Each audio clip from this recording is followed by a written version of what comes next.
പിതാവിൻ്റെയും പുത്രൻ്റെയും പരിശുദ്ധാത്മാവിൻ്റെയും നാമത്തിൽ ആമേൻ. പ്രിയപ്പെട്ടവരെ, ജൂൺ 4 ഇന്ന് വിശുദ്ധ കുർബാനയുടെ തിരുനാളാണ്. ലോകത്തിൽ പല സ്ഥലത്തും നമുക്കറിയാം. ജൂൺ മാസം എന്ന് പറയുമ്പോൾ വളരെ പ്രധാനപ്പെട്ട ഒരു മാസമാണ്. ഈ മാസം കത്തോലിക്കരെ സംബന്ധിച്ചിടത്തോളം 2 വലിയ തിരുനാളുകൾ ഈ മാസത്തിൽ നാം ആഘോഷിക്കുന്നു. അതിൽ ഏറ്റവും പരമപ്രധാനപ്പെട്ടത് ദിവ്യകാരുണ്യ തിരുനാൾ ആണ്. അതുപോലെ തന്നെ ഈശോയുടെ തിരുഹൃദയ തിരുനാളും. നമുക്കറിയാം ഇവ രണ്ടും തമ്മിൽ അഭേദ്യമായ ഒരു ബന്ധമുണ്ട് എന്ന്. കാരണം 1 കൊരിന്ത്യർ 11:26 നാം വായിക്കുന്നുണ്ട്, നാം അവിടുത്തെ ശരീരവും രക്തവും ഭക്ഷിക്കുകയും പാനം ചെയ്യുമ്പോൾ, അതായത് ദിവബലി അർപ്പിക്കുമ്പോൾ, വിശുദ്ധ കുർബാന അർപ്പിക്കുമ്പോൾ കാൽവരി യാഗമാണ് ആഘോഷിക്കുന്നത് എന്ന്. ഈ കാൽവരിയിൽ വെച്ചാണല്ലോ കുന്തത്താൽ യേശുവിൻ്റെ ഹൃദയം തുറക്കപ്പെട്ടതും രക്തവും ജലവും ഒഴുകലും സഭയ്ക്ക് ആരംഭമുണ്ടായതും ലോകം മുഴുവൻ രക്ഷിക്കപ്പെട്ടതും എല്ലാം. ഇവയൊന്നും ഞാനിപ്പോൾ വിശദീകരിച്ച് പറയുവാൻ ആഗ്രഹിക്കുന്നില്ല. പ്രിയപ്പെട്ടവരെ, ഞാൻ ഈ തലക്കെട്ട് വളരെ പ്രാർത്ഥിച്ചുകൊണ്ടാണ് ഈ വീഡിയോയ്ക്ക് കൊടുത്തത്. ഇന്ന് ഇത് രണ്ടും മലയാളികൾ അറബിക്കടലിൽ കളഞ്ഞുവെന്ന് വേദനയോടുകൂടി പറയേണ്ടിയിരിക്കുന്നു. കാരണം നമുക്കറിയാം, ദിവ്യകാരുണ്യ സ്നേഹം, ദിവ്യകാരുണ്യ ഭക്തി, പരിശുദ്ധ പരമ ദിവ്യകാരുണ്യത്തിന് നേരവും ആരാധനയും സ്തുതിയും പുകഴ്ചയും ഉണ്ടായിരിക്കട്ടെ. ഇതൊക്കെ ധാരാളമായി ഹൃദയത്തിൽ നിന്ന് ഉരുവിടുന്ന ഒരു ജനതയായിരുന്നു കേരളത്തിലെ കത്തോലിക്ക ജനത. ഇന്ന് അത് മാറിപ്പോയില്ലേ? ഒന്ന് ആത്മശോധന ചെയ്യുവാൻ ഞാൻ ആഗ്രഹിച്ചുകൊണ്ടാണ് ഈ വീഡിയോ മനഃപൂർവ്വമായിട്ട് ഉണ്ടാക്കിയത്. ദാനിയേൽ പ്രവാചകൻ 12-ാം അധ്യായം 11-12 പറയുന്നുണ്ടല്ലോ, നിരന്തര ദഹനബലി നിർത്തലാക്കുന്നതും വിനാശകരമായ മ്ലേച്ഛത പ്രതിഷ്ഠിക്കുന്നതുമായ സമയം മുതൽ 1290 ദിവസം ഉണ്ടാവും. 1335 ദിവസം ഉറച്ച് നിൽക്കുന്നവർ ഭാഗ്യവാന്മാർ. ഇവിടെ ചിന്തിക്കേണ്ട അത് വചനമാണ്. അടുത്തൊരു നാളുകളിൽ ചില ബിഷപ്പന്മാർ നാട്ടിൽ നിന്ന്, അതുപോലെ 2-3 സന്യാസ സഭകളുടെ അധികാരികൾ എന്നോട് പറഞ്ഞു, പല വൈദികരും ഇപ്പോൾ അനുദിന ബലി അർപ്പിക്കുന്നില്ല, അവർക്കതിന് സമയമില്ല, അതിന് ശ്രദ്ധയില്ല. അതല്ല കേന്ദ്രീകരിച്ചിരിക്കുന്നത്. ഒരു പുരോഹിതൻ്റെ, അതുപോലെ ഒരു വിശ്വാസിയുടെ വിശ്വാസ കേന്ദ്രം, അതുപോലെ ജീവിതത്തിലെ എല്ലാ അനുഗ്രഹങ്ങളുടെയും ഒരു കേന്ദ്രം, സ്രോതസ് വിശുദ്ധ കുർബാനയാണ്. നമുക്കറിയാം, ഇന്ന് ആ വിശുദ്ധ കുർബാനയുടെ ഭക്തി കുറഞ്ഞ് പല സ്ഥലങ്ങളിലും ആരാധനകൾ നിന്നുപോയി. ഇപ്പോൾ ചിലയിടത്തൊക്കെ തുടങ്ങിയിട്ടുണ്ട്. അതിൽ സന്തോഷമുണ്ട്. എല്ലാ 40 മണി ആരാധനകൾ, നിത്യാരാധനകൾ വളരെ കുറച്ചേ ഉള്ളൂ എന്ന് പറയേണ്ടിയിരിക്കുന്നു. ലോകം മുഴുവനും ഈ വിശുദ്ധ കുർബാനയുടെ ഭക്തി വർദ്ധിക്കുന്ന ഒരു കാലത്തിൽ കേരളത്തിൽ പള്ളി പോലും അടച്ച്, സക്രാരി പോലും എവിടെയോ ഒരു കോണിക്കൊണ്ട് വെച്ച് ആളുകൾക്ക് സമീപിക്കാൻ മേലാത്ത വിധത്തിൽ വേറെന്തോ കൊണ്ട് അവിടെ പ്രതിഷ്ഠിച്ചിരിക്കുകയാണ് വിശുദ്ധ കുർബാന വയ്ക്കേണ്ടിടത്ത്. പ്രിയമുള്ളവരെ, അത് ഈ പറഞ്ഞിരിക്കുന്ന കാര്യങ്ങൾ ഒരു പക്ഷെങ്കിൽ ഇന്ന് അന്വർത്ഥമാകുകയല്ലേ? നമ്മൾ കാണുന്നു, എല്ലായിടത്തും മതപീഡനമുണ്ട്, പള്ളി പൊളിക്കുന്നു, തകർക്കുന്നു. 1 മക്കബയർ അധ്യായം 1 വചനം 39 ഞാൻ 37 മുതൽ വായിക്കട്ടെ. വിശുദ്ധ സ്ഥലത്തു ചുറ്റും അവർ നിഷ്കളങ്ക രക്തം ചിന്തി വിശുദ്ധ സ്ഥലം അശുദ്ധമാക്ക പോലും ചെയ്തു. ജെറുസലേം നിവാസികൾ അവരെ ഭയന്ന് ഓടിപ്പോയി. അവൾ വിദേശിയുടെ വാസസ്ഥലമായി പരിണമിച്ചു. സ്വന്തം സന്താനങ്ങൾക്ക് അവൾ അന്യായമായി സ്വന്തം മക്കൾ അവിടെ ഉപേക്ഷിച്ചു. അവരുടെ വിശുദ്ധ സ്ഥലം മരുഭൂമിക്ക് തുല്യം വിജനമാക്കി. തിരുനാളുകൾ വിലാപ ദിനങ്ങളായി മാറി. സാപത്തുകൾ പരിഹാസ വിഷയമായി. അവരുടെ കീർത്തി അപമാനിക്കപ്പെട്ടു. അപകീർത്തി മുൻ മഹത്വത്തോടൊപ്പം അവിടെ ചുറ്റുനിന്നു. അവരുടെ ഔന്നത്യം വിലാപത്തിന് വഴി മാറി. പ്രിയപ്പെട്ടവരെ, ഇത് ജെറുസലേം ദേവാലയത്തിൽ സംഭവിച്ചതിനെപ്പറ്റി പറഞ്ഞിരിക്കുന്നതാണ്. ഇന്ന് നമുക്കെല്ലാം ജെറുസലേമാണ് ദേവാലയം. അവിടെയാണ് കർത്താവിൻ്റെ സാന്നിധ്യം. അവിടേക്കാണ് നമ്മൾ പോകുന്നത്. ആ ദിവ്യ സാന്നിധ്യം, ആ അരുളിക്കായി ദിവ്യസക്രാരിയിൽ ആണ്. പ്രിയപ്പെട്ടവരെ, ഇതൊക്കെ നഷ്ടപ്പെട്ടുകൊണ്ട് ഇന്ന് പറയേണ്ടിയിരിക്കുന്നു. അധ്വാനിക്കുന്നവരും ഭാരം ചുമക്കുന്നവരുമായവരെ എൻ്റെ അടുക്കൽ വരൂ എന്ന് പറയുന്നവർക്ക് ഒന്ന് പോയി ഹൃദയം തുറന്ന് സംസാരിക്കുവാൻ ഈശോയോട്, ഹൃദയം നൊന്ത് തൻ്റെ വേദനകളും സങ്കടങ്ങളും ഒന്ന് പറയാൻ അവസരമില്ലാതെ പോയിരിക്കുന്നു. ദിവ്യസക്രാരി എവിടെയെന്ന് പലർക്കും പലയിടത്തും അറിഞ്ഞുകൂടാ. എൻ്റെ ചെറുപ്പത്തിലെ ഒരനുഭവം ഓർത്തു പോവുകയാണ്. ദിവ്യകാരുണ്യ തിരുനാൾ. ഇത് തലനരച്ചവർക്ക് മാത്രമേ അത് ഓർമ്മയുള്ളൂ. കേരളത്തിലെ ചില പള്ളികൾ ഇപ്പോഴുമുണ്ട്. ദൈവത്തിൻ്റെ സ്തോത്രം. അതായത് വഴിയിൽ വെള്ള വിരിച്ച്, വെള്ളത്തുണി അല്ലെങ്കിൽ പട്ടുതുണി വിരിച്ച് ബഹുമാനപ്പെട്ട വൈദികൻ ആ വിശുദ്ധ കുർബാന കയ്യിലേന്തി അരളിക്കായി കപ്പ്യാരും മറ്റ് വൈദികരുണ്ടെങ്കിൽ അവരും ചുറ്റി ദിവ്യകാരുണ്യ പ്രദക്ഷിണം. എത്ര മനോഹരമായിരുന്നു! അവിടെ ചെണ്ടയില്ല, വെടിയില്ല, ഡാൻസില്ല, ബഹളമില്ല. പിന്നെയോ പ്രാർത്ഥന മാത്രം. പരിശുദ്ധ പരമദിവ്യകാരുണ്യത്തിന് എന്നേരവും ആരാധനയും സ്തുതിയും പുകഴ്ചയും ഉണ്ടായിരിക്കട്ടെ. ഇപ്പോഴും ഞാൻ എൻ്റെ 4-5 വയസ്സ് മുതൽ കേട്ടത് ഹൃദയത്തിൽ മാറ്റിക്കൊള്ളുന്നു. അപ്പോൾ കൊച്ചു പെൺകുട്ടികളും ആൺകുട്ടികളും, പ്രത്യേകിച്ച് ആദ്യ കുർബാന സ്വീകരിച്ചവർ, വെള്ളവസ്ത്രം ധരിച്ച് കയ്യിൽ പൂക്കൾ ഏന്തി മന്നം മന്നം നീങ്ങുന്നു. ഇടയ്ക്കിടയ്ക്ക് ആ പൂക്കൾ ഈശോയെ വാരി വിതറുന്നു. മനോഹരമായ ആരാധനാ ഗാനങ്ങൾ ആർക്കും മറക്കാനാവും. പലപ്പോഴും ഞാനൊരു സ്വപ്നങ്ങളിൽ അത് കാണാറുണ്ട്. എപ്പോഴും സക്രാരി അടുക്കൽ പോകുമ്പോൾ, പള്ളിയിൽ കയറുമ്പോൾ, ഈ 80 വയസ്സുകാരനായ വൈദികനായ എനിക്ക് എൻ്റെ മനസ്സിൽ വരുന്നത് അതാണ്, ആ ദിവ്യകാരുണ്യ പ്രദക്ഷിണം. ഇന്നത്തെ തലമുറയിൽ പലർക്കും, ഈ കഴിഞ്ഞ 2-3 തലമുറകളായി പലർക്കും കേരളത്തിൻ്റെ വിവിധ ഭാഗങ്ങളിൽ ഇത് ഇല്ല എന്നോർക്കുമ്പോൾ വേദനയുണ്ട്.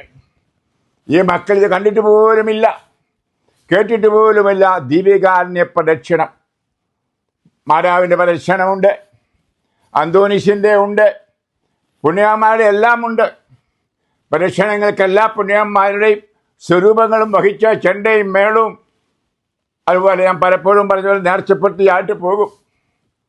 എന്നാൽ ഏറ്റവും പരമപ്രധാനമായ മനുഷ്യൻ്റെ ചങ്കിലേക്ക്, ഹൃദയത്തിലേക്ക് അനുഗ്രഹങ്ങൾ കൊടുക്കുന്ന, അവിടെ ഹൃദയത്തിൽ പതിപ്പിക്കുന്ന ഈശോയുടെ ആ രൂപം നഷ്ടപ്പെട്ടിരിക്കുന്നു. അത് ഈശോയുടെ രൂപം നമ്മുടെ മനസ്സിലാണ് ഉണ്ടാവേണ്ടത്. അത് ആ ദിവ്യകാരുണ്യത്തെ നോക്കുമ്പോൾ തന്നെ അത് വന്ന് പതിയും. എൻ്റെ പ്രിയ പുരോഹിത ശ്രേഷ്ഠന്മാരെ, മെത്രാന്മാരെ, വൈദികരെ, ഈ ഭക്തി തിരിച്ചു കൊണ്ടുവന്നേ മതിയാവും. പണ്ടൊക്കെ നമുക്കറിയാം, പള്ളിയുടെ പടിക്കൽ കൂടി പോകുമ്പോൾ നിർത്തി വിശുദ്ധയ്ക്ക് പള്ളി കയറുമായിരുന്നു. ഇന്ന് ആ വിശുദ്ധ എന്ന വാക്ക് പോലും അറിയത്തില്ല. വിശുദ്ധ എന്ന് പറഞ്ഞാൽ സന്ദർശനം, വിസിറ്റ് ചെയ്യുക, ഈശോയെ സന്ദർശിക്കുക എന്ന് പറഞ്ഞാൽ ചന്തയ്ക്ക് പോകുമ്പം, യാത്രയ്ക്ക് പോകുമ്പോൾ, ഏതെങ്കിലും കാര്യങ്ങൾക്ക് പോകുമ്പം പള്ളി കയറി ഈശോയോട് പ്രാർത്ഥിക്കുക എന്ന് പറഞ്ഞാൽ വെറുതെ വായുവിലുള്ള പ്രാർത്ഥനയല്ല, തിരുസ്വരൂപത്തോടുള്ള പ്രാർത്ഥനയല്ല. പിന്നെയോ ഇന്നും സക്രാരിയിൽ ജീവിക്കുന്ന യേശുവിന്റെ അടുക്കൽ പോയി പറഞ്ഞ് അനുഗ്രഹവും ആശീർവാദവും വാങ്ങുന്ന പതിവ്. ഇത് വീണ്ടും വന്നേ മതിയാവൂ. അത് ഇല്ലാത്തത് കൊണ്ട് കേരളസഭ ഏറെ വേദന ഇന്ന് അനുഭവിച്ച് നശിച്ചുകൊണ്ടിരിക്കുന്നു. വേദനകൾ, സങ്കടങ്ങൾ, ക്ലേശങ്ങൾ, തിരസ്കരിക്കലുകൾ, ഏറെ വഞ്ചനകൾ, അനീതികൾ, കൊലപാതകങ്ങൾ, വിചാരങ്ങൾ, അശുദ്ധികൾ, അതുപോലെ തന്നെ മ്ലേച്ഛതകൾ വളരെ വളരെ വർദ്ധിച്ചിരിക്കുന്ന ഒരു കാലഘട്ടമാണ്. ഓർക്കണമേ, വിവാഹമോചനങ്ങളും വിവാഹം കഴിക്കാതിരിക്കലും വിവാഹം കഴിച്ചിട്ട് മക്കളില്ലാത്തതും ഇങ്ങനെ ഏറെ ശാപങ്ങൾ പോലും നമുക്കുണ്ട് യേശുവിനെ മാറ്റി നിർത്തിയതിൻ്റെ ഫലമായി. അതുകൊണ്ട് ഒരു ധ്യാനഗുരുവെന്ന നിലയിലും ഒരു വൈദികൻ എന്ന നിലയിലും നിങ്ങളെ സ്നേഹിക്കുന്ന ഒരു പിതാവിനെന്ന നിലയിലും ഞാനിത് പറയുകയാണ് ഹൃദയപൂർവ്വം. പ്രിയപ്പെട്ടവരെ, അതുപോലെ ഈശോയുടെ തിരുഹൃദയം നമുക്കറിയാം. 1647 ഫ്രാൻസിൽ പാരലൽ മോണിയൽ എന്ന് പറയുന്ന സ്ഥലത്ത് മാർഗ്രറ്റ് മേരി അലക്കോക്കിന് ഈശോ നേരിട്ട് പ്രത്യക്ഷപ്പെട്ടു. മാതാവല്ല, ഔഷപിതാവല്ല, അന്തോനീസല്ല പ്രത്യക്ഷപ്പെട്ടത്, ഇന്നും ജീവിക്കുന്നതിനായ ഈശോ. എന്നിട്ട് ആ ഹൃദയം, മുറിഞ്ഞ ഹൃദയം കാണിച്ചു കൊടുത്തു. അതാണ് ആ തിരുഹൃദയം. അന്ന് മുതൽ തിരുഹൃദയ ഭക്തി, അത് 12 വാഗ്ദാനങ്ങളും അവിടെ വെച്ച് കർത്താവ് കൊടുത്തു. അത് നിങ്ങൾക്ക് വായിച്ചു മനസ്സിലാക്കാൻ കഴിയും. തിരുഹൃദയ ഭക്തിയുള്ളവർ മരിച്ചാൽ നല്ല മരണം പ്രാപിക്കും, സ്വർഗത്തിൽ പോകും കണിശം. 9 മാസാദ്യ വെള്ളിയാഴ്ച അടുപ്പിച്ച് കുമ്പസാരിച്ച് കുർബാന കൈക്കൊള്ളുന്നവനെ കർത്താവ് ഒരിക്കലും കൈവിടില്ല. അവസാനത്തെ കൂരാശ സ്വീകരിക്കാനും നല്ല മരണം പ്രാപിക്കാനും കഴിയും. വീടുകളിൽ തിരുഹൃദയ രൂപം വെച്ച് പ്രതിഷ്ഠാജപം ചൊല്ലുന്നവർക്കും ധാരാളം അനുഗ്രഹങ്ങൾ വാഗ്ദാനം ചെയ്തിരിക്കുന്നത്. പിശാചിൽ നിന്ന്, അപകടത്തിൽ നിന്ന്, അശുദ്ധിയിൽ നിന്ന്, കലാപത്തിൽ നിന്ന്, അതുപോലെ തന്നെ അന്തരീക്ഷത്തിലെ പ്രശ്നങ്ങളിൽ നിന്നല്ല മോചനം നൽകുന്ന സുരക്ഷിതത്വം ആ തിരുഹൃദയത്തിലാണ്. ഇന്ന് അതിനു പകരം ആ പ്രതിഷ്ഠാജപം പോലും പലർക്കും അറിയത്തില്ല. വേറെ പ്രതിഷ്ഠകൾ, മാതാവിനോട് പ്രതിഷ്ഠ, മാതാവിൻ്റെ മേലെ ഹൃദയം. ഞാൻ മാതാവിനോട് ഇതല്ല, മാതാവ് എൻ്റെ അമ്മയാണ്. എങ്കിലും അമ്മയ്ക്കറിയാം, അമ്മയ്ക്ക് ഇഷ്ടമില്ലാത്തതാണ് ഈ മക്കൾ ചെയ്യുന്നത്. തൻ്റെ മകനാണ് അത് ഹൃദയം പൊട്ടി ചോരയൊഴുക്കിയത്, ജീവജലമാകുന്ന പരിശുദ്ധാത്മാവിനെ നൽകിയത്. അവനാണ് ഏകരക്ഷകൻ. അവൻ ആ കുരിശിൽ മരിച്ച് ആ സമർപ്പണം നടത്തിയത് നമ്മളെ എല്ലാവരെയും കൂടിയാണ്. യോഹന്നാൻ അധ്യായം 17 നമ്മൾ വായിക്കുന്നുണ്ടല്ലോ. യേശു നമുക്ക് വേണ്ടിയാണ് ആ സ്വർഗത്തിൽ ആ പ്രതിഷ്ഠ നടത്തിയത്, രക്തം ചിന്തി. നാം ഇന്ന് കോൺസെക്രേഷൻ എന്ന് പറയുന്ന വാക്ക് തന്നെ എന്ന് പറഞ്ഞാൽ വിശുദ്ധീകരണത്തിനായിട്ട് സമർപ്പിക്കുക. ഈശോയുടെ ഹൃദയത്തിലാണ് ചെയ്യേണ്ടത്. അവിടെയാണ് അതിവിശുദ്ധി. ആ ഹൃദയം നോക്കിയാണ് പരിശുദ്ധൻ പരിശുദ്ധൻ പരിശുദ്ധൻ എന്ന് മാലാഖമാർ എപ്പോഴും പാടിക്കൊണ്ടിരിക്കുന്നത്. എങ്കിൽ പ്രിയമക്കളെ, ആ ഹൃദയത്തിലേക്കാണ് നമ്മളെ സമർപ്പിക്കേണ്ടത്, കുടുംബങ്ങളെ സമർപ്പിക്കേണ്ടത്, നാടിനെ സമർപ്പിക്കേണ്ടത്. യേശു കേന്ദ്രീകൃതമായ ഒരു ജീവിതം അവിടെയാണ് ജീവന്റെ സ്രോതസ്. ഇതെല്ലാം ഇന്ന് മറന്നുപോയിരിക്കുന്ന പോലെ വേറെ പണമുണ്ടാക്കുന്ന പല പല പ്രതിഷ്ഠകളും ജപങ്ങളും എല്ലാം എഴുതിക്കൂട്ടി ഉണ്ടാക്കി ആളുകളെ ആകർഷിക്കുന്നുണ്ട്. ഒരുപക്ഷെ ആ പാവം ഈശോ ഹൃദയം പൊട്ടി മരിക്കുന്നിടത്ത് കാശുണ്ടാക്കുന്നില്ല, സാമ്പത്തിക വരുമാനം കിട്ടുന്നില്ല. അതുകൊണ്ടായിരിക്കാം വീടുകളിൽ നിന്ന് മാറ്റി, പള്ളികളിൽ നിന്ന് മാറി ആ തിരുഹൃദയ ഭക്തി ഇന്ന് നാമമാത്രമായി. അതിന് ഫലമാണ് കുടുംബം നശിച്ചുകൊണ്ടിരിക്കുന്നത്. എത്രയോ വിവാഹങ്ങൾ മോചിക്കപ്പെട്ടിരിക്കുന്നു. വിവാഹമോചനം ഇന്ന് കേരളത്തിൽ സർവ്വസാധാരണമല്ലേ? ചെറുപ്പക്കാർ കല്യാണം കഴിച്ച് മാസങ്ങൾ പോലും നിലനിൽക്കാതെ പോകുന്നു. അതിന് ഫലമായിട്ടോ മക്കളുള്ളവരാണെങ്കിൽ ആ മക്കൾ വേദന പേറുന്നു. ഇങ്ങനെ കണ്ടുകൊണ്ട് കല്യാണം കഴിക്കാൻ നിൽക്കുന്നു. കുടുംബത്തിലെ സമാധാനം, സന്തോഷം നഷ്ടപ്പെട്ടു. കുടുംബസമാധാനം തരണമേ എന്ന് പ്രാർത്ഥിക്കുന്ന മക്കളെ, ആ പ്രതിഷ്ഠ, അത് കുടുംബ പ്രതിഷ്ഠ ഈശോയുടെ ഹൃദയത്തിൻ്റെ. പണ്ടൊക്കെ വൈദികർ പള്ളി വീട് വെഞ്ചരിക്കാൻ വരുമ്പോൾ ആദ്യമേ ചൊല്ലുന്ന അതാണ്. ഒരു പുര വെച്ചാൽ ആദ്യം ചൊല്ലുന്ന പ്രാർത്ഥന ഈ പ്രതിഷ്ഠാജപമാണ്. ഇന്ന് അതൊക്കെ ചിലടത്തൊക്കെ ഉണ്ട്. ദൈവത്തിന് നന്ദി. പോരാ, എല്ലാ ദിവസവും അത് ചൊല്ലണം. ആ ഈശോയുടെ ഹൃദയത്തെ നോക്കി. രൂപം വെക്കുന്നതല്ല പ്രധാനപ്പെട്ടത്, പടം വയ്ക്കുന്നതല്ല. പടം വേണം. അന്നൊക്കെ എല്ലാ വീടുകളുടെയും നടുവിൽ ഒരു തിരുഹൃദയ രൂപം, ഒരു കുരിശു രൂപം ഉണ്ടായിരുന്നു. എന്നിട്ട് തിരുക്കുടുംബം, 3 പേരുടെയും കൂടെ ഫോട്ടോ. അതൊക്കെ ഇന്ന് മാറിയിരിക്കുകയാണ്. പ്രിയമുള്ളവരെ, തിരിച്ചു വന്നേ മതിയാവൂ. വീണ്ടും നമ്മൾ ഓർക്കണമേ, തിരുഹൃദയവും വിശുദ്ധ കുർബാനയും കുരിശുരൂപം തമ്മിലും ഒരു വലിയ ബന്ധമാണ്.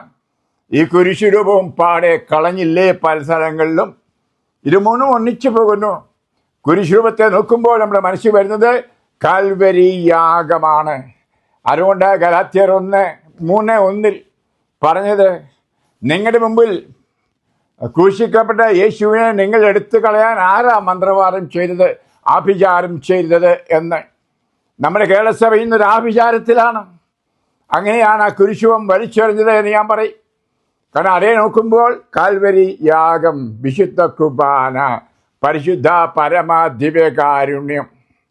ആ ഹൃദയം നോക്കുമ്പോൾ ആ പാലൽമോണിയൽ പ്രത്യക്ഷപ്പെട്ട് ആ ഹൃദയം മേരി അലക്കോക്കിന് കാണിച്ചു കൊടുത്ത ആ സംഭവം ഓർമ്മയിൽ വരുന്നു.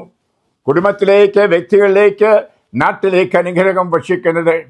ഇന്ന് അത് ഞാൻ പറഞ്ഞ ഭാഷ അറബിക്കടലിൽ കടഞ്ഞുവെന്ന് പറഞ്ഞാൽ അത് കേരളത്തിലായതുകൊണ്ടാണ് അറബിക്കടൽ ഞാൻ പറഞ്ഞത്.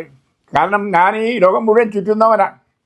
അവിടെയെല്ലാം വിശുദ്ധരുടെ ഭക്തി വർദ്ധിച്ചിരിക്കുന്നു. അമേരിക്കയിലൊക്കെ മൈലുകൾ ആണ് വിശുദ്ധ കുർബാനയും താണ്ടിയുള്ള പ്രദർശനങ്ങൾ. അതുപോലെ യൂറോപ്പിലും ഞാനീ പോകുന്ന സ്ഥലങ്ങളിലെല്ലാം കാണാം. ഈ വിശുദ്ധ കുർബാനയുടെ ഭക്തി അനുദിനം വർദ്ധിക്കണം. അതിന് ഫലമായിട്ടോ അവശേഷിച്ചിരിക്കുന്ന ഒരു ഭാഗം, അതാ വിശ്വാസമുള്ളവർ ചുരുക്കമെന്ന് എല്ലാവരും പറയും. അവർ ഒന്നിച്ചുകൂടി അത് തീവ്രമായി തീഷ്ണമായി ഈശോയോട് അടുക്കുന്നു. അതാണ് ഞാൻ കാണുന്നത്. എൻ്റെ വീഡിയോകൾ നിങ്ങൾ കാണൂ. എൻ്റെ ധ്യാനത്തിൽ ആയിരക്കണക്കിന് ആളുകൾ വരുന്നു. അവരെല്ലാം ഇപ്രകാരം ഈശോയുടെ സ്നേഹത്താൽ കത്തിയെറിയുന്നവർ, വിശുദ്ധ കുർബാനയിൽ കത്തിയെറിയുന്നവർ, അതുപോലെ തന്നെ എന്നും പള്ളിയിൽ പോയി കുർബാന കാണുന്നവരും സ്വീകരിക്കുന്നവരും, ആരാധനയ്ക്ക് പോകുന്നവരും, വീട്ടിലും കുടുംബത്തിലുമെല്ലാം വിശുദ്ധ തിരുഹൃദയത്തോടുള്ള ഭക്തിയുള്ളവരുമെല്ലാമാണ്. ഇത് നേരിട്ട് അനുഭവിച്ച് അറിയുന്നൊരു വ്യക്തി.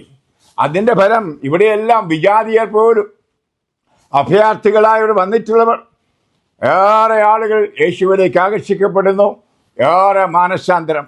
നമ്മുടെ നാട്ടിലോ നമ്മുടെ വീടുകളിൽ ആളുകൾ വിശ്വാസമില്ലാതെ പോകുന്നു, സഭ വിട്ടു പോകുന്നു, നാസ്തികരായി കഴിയുന്നു, മറ്റു സഭകളിലേക്കും മറ്റു ജാതികളിലേക്കും പോയിക്കൊണ്ടിരിക്കുന്നു.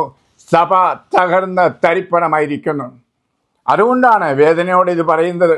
ഞാനൊരു മലയാളി ആയതുകൊണ്ടാണ് പറയുന്നത്. ഹൃദയവേദനയോടെയാണ് പറയുന്നത്.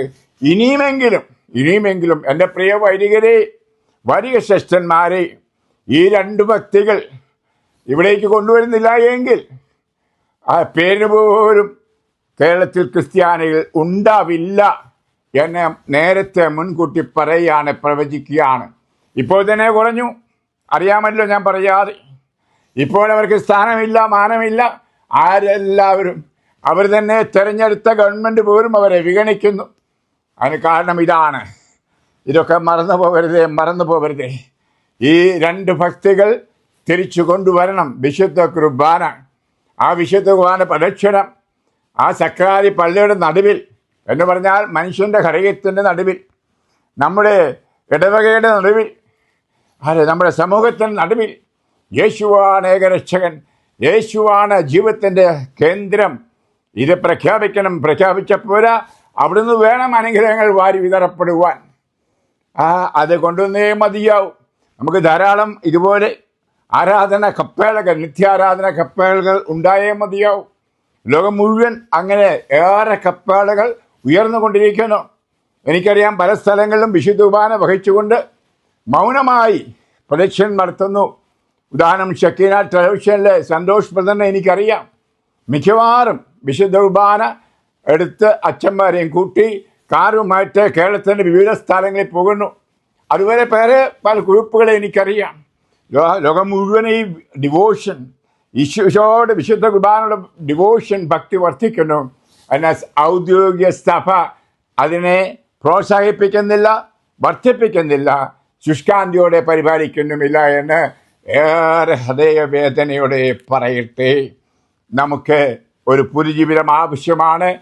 അതുകൊണ്ട് പ്രിയ ക്രിസ്ത്യാനികളെ, കത്തോലിക്കരെ, നമുക്ക് അത് വരൂ, ഭക്ഷിക്കൂ, പാനം ചെയ്യൂ, ഇത് ഞാനാണ്, ജീവിക്കുന്നവനാണ് എന്ന് പറയുന്ന യേശുവിലേക്ക് വരാം. ആ ജീവിക്കുന്ന യേശുവിലൂടെ വേണം കേരളം, ഭാരതം രക്ഷ പ്രാപിക്കുവാൻ. നമുക്ക് അത് നമ്മുടെ വിശ്വാസ വഞ്ചി, വിശ്വാസ കപ്പൽ അറബിക്കടലിന് മുകളിലൂടെയാണ് ഓടിക്കേണ്ടത്, മുക്കിക്കളയല്ല വേണ്ടത്.